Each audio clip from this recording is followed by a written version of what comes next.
ನಿನ್ನನ್ನೇ ನಾನು ಬಿಡಲ್ಲ, ಇನ್ನು ಅವನ್ ಬಿಡ್ತಿದ್ನಾ? ಏನೋ ಹಾಗಂತೀಯ? ಅಸಹಾಯಕತೆ ಹುಟ್ಟೋದು ಅಧೈರ್ಯದಿಂದ, ಅಪ್ರಾಮಾಣಿಕತೆಯಿಂದ. ಅಯೋಗ್ಯರಾಗಿ ಬಿಡ್ತೀವಿ. ನಾನು ಖಂಡಿತ ಕ್ಷಮಿಸಲ್ಲ.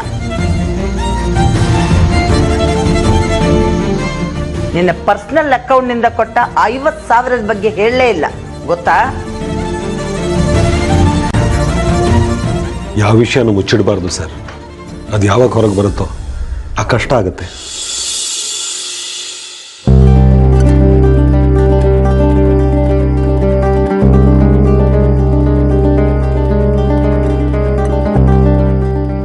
ನಿದ್ದೆ ಬರ್ತಿಲ್ವಾ?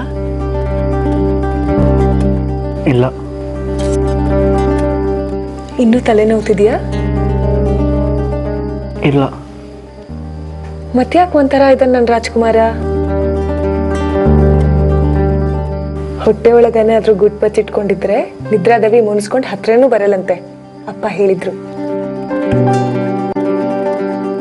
ಈ ಪುಟ್ಟ ಹೃದಯ ಏನೋ ಗುಟ್ ಬಚ್ಚಿಟ್ಕೊಂಡು ಒದ್ದಾಡ್ತಿದೆ ಅಲ್ವಾ? ನಾನೇನು ಗುಟ್ಟಿಟ್ಕೊಂಡಿಲ್ಲ ಜಾನು. ಅಜ್ಜಿ ಹತ್ರ ಮಾತಾಡಿದ್ದು ಗುಟ್ ಮಾಡ್ತಿದ್ಯಾ ಅಲ್ವಾ? ಯಾಕೆ ಜಾನು ಅವಾಗಲಿಂದ ಇದೇ ವಿಷಯದಿಂದ ಬಿದ್ದಿದ್ಯಾ?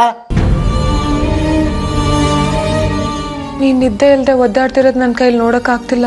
ನಿದ್ದೆ ಬರ್ತಿಲ್ಲ, 1000 ಕಾರಣ ಇರುತ್ತೆ ಬಿಡು. ಅದೇ ಏನ್ ಕಾರಣ ಅಂತ ಕೇಳ್ತಾ ಇರೋದು. ಏನು ಆಫೀಸ್ ಟೆನ್ಷನ್? ನನ್ನ ಹತ್ರನೂ ಹೇಳ್ಕೋಬಾರ್ದಾ? ಯಾಕೆ ಹೇಳ್ಕೋಬೇಕು? ನನ್ನ ಚಿಕ್ಕ ಮಗುನ ಎಲ್ಲ ನನ್ನ ಬಂದು ನಿಮ್ಮ ಮುಂದೆ ವರದಿ ಒಪ್ಸೋದಕ್ಕೆ? ವರದಿ ಒಪ್ಸು ಅಂತ ನಾನೇನ್ ಕೇಳಲಿಲ್ಲ ಅಲ್ಲ. ಮತ್ತೆ ಇನ್ನೇನು ಕೇಳ್ತಿರೋದು ನೀನು? ಅಜ್ಜಿ ಮೊಮ್ಮಗ ಮಾತಾಡೋದಕ್ಕೆ ಕಾರಣ ಬೇಕಾ? ಆ ಕಾರಣ ಇದ್ರು ನಿನ್ ಮುಂದೆ ಬಂದು ರಿಪೋರ್ಟ್ ಮಾಡ್ಕೋಬೇಕಾ?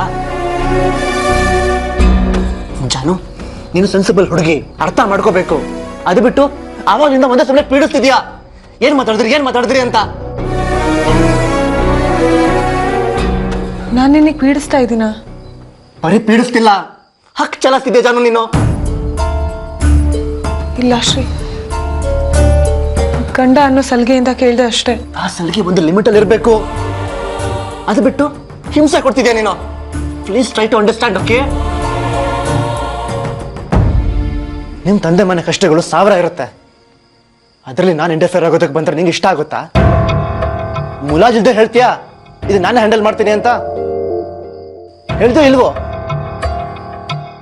ಇದು ಹಾಗೇನೆ ಜಾನು. ಏನು ಹೇಳಕ್ಕಾಗದೇನೆ ಇರೋದು ವಿಚಾರ 1000 ಇರುತ್ತೆ. ಅರ್ಥ ಮಾಡ್ಕೋಬೇಕಪ್ಪ. ಶ್ರೀ, ಯಾಕಿಷ್ಟು ಓವರೇ ಯಾಕೆ ಮಾಡ್ತಿದ್ಯಾ? ನಂಗೆ ತಲೆ ಕೆಟ್ಟಿದ್ದೆ, ಓಕೆ? ಶ್ರೀ ಪ್ಲೀಸ್. ಇವಾಗ ನೀನು ನಂಗೆ ಸಮಾಧಾನ ಮಾಡ್ತೀನಿ ಅಂತ ಮತ್ತಷ್ಟು ತಲೆ ಕೆಡಿಸ್ಬೇಡ.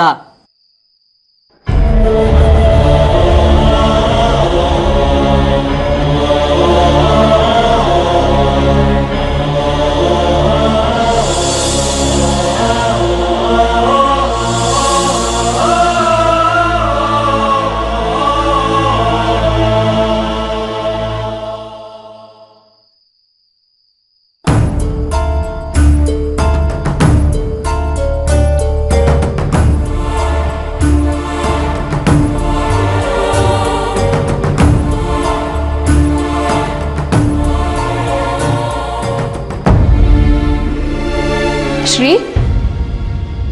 ನೀನಿನ್ನೂ ಮಲಗಿಲ್ವಾ? ಹೊಸಬಂ, ನೀವೇನು ಎಷ್ಟೊತ್ತಾದ್ರು? ನಾನು ಪಾರಾಯಣ ಮುಗಿಸೋ ಅಷ್ಟೊತ್ತಿಗೆ ಇಷ್ಟೊತ್ತಾಯ್ತು. ರಾಮಾಯಣ ಓದ್ತಿದ್ದೀನಿ. ಯಾಕೆ ಮಾಮ್, ಎಲ್ಲ ಇವಾಗಲೇ ಮುಗಿಸ್ಬಿಡ್ತೀರಾ? ಏನ್ ಮಾಡೋದಪ್ಪ, ಯಾವ್ದಾದ್ರು ಉದ್ದೇಶ ಹುಡ್ಕೋಬೇಕಲ್ವಾ? ನೀನ್ ಯಾಕೆ ಇನ್ನೂ ಮಲಗಿಲ್ಲ?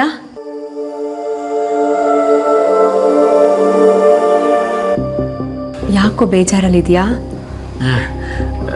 ಯಾವ್ದೋ ಸಿನಿಮಾ ನೋಡಿದೆ, ಫುಲ್ ಟ್ರಾಜಿಡಿ ಮಾಮ್. ಬೇಜಾರಾಗೋಯ್ತು. ಯಾಕೋ ಶ್ರೀ, ಈ ನಡುವೆ ಸುಳ್ಳು ಹೇಳೋದ್ ಕಲ್ತಿದ್ಯಾ? ನಾನು ನಿನ್ನನ್ನು ಈಗ ನೋಡ್ತಾ ಇದ್ದೀನ. ನೀನ್ ಹುಟ್ಟಾಗ ನಿನ್ನ ಮೊದಲು ಎತ್ಕೊಂಡಿದ್ದೆ ನಾನು. ರಾತ್ರಿ ಇಡೀ ಅಕ್ಕನ ಜೊತೆ ಎದ್ದಿರ್ತಿದ್ದೆ. ನೀನ್ ಅತ್ತಾಗ ನಿನ್ಗೆ ಹಸ್ವಾಗ್ತಿದ್ಯೋ ನಿದ್ರೆ ಬರ್ತಿದ್ಯೋ ಅಂತ ನೋಡ್ಕೊಂಡು ಅಕ್ಕಂಗೆ ಹೇಳ್ತಿದ್ದೆ ನಾನು. ಹಾಗೆ ಎದ್ಬಿಡ್ಬೇಕಾಗಿತ್ತು ಹೊಸಮ್ಮ. ಯಾಕಾದ್ರೂ ದೊಡ್ಡವರಾಗ್ತೀವೋ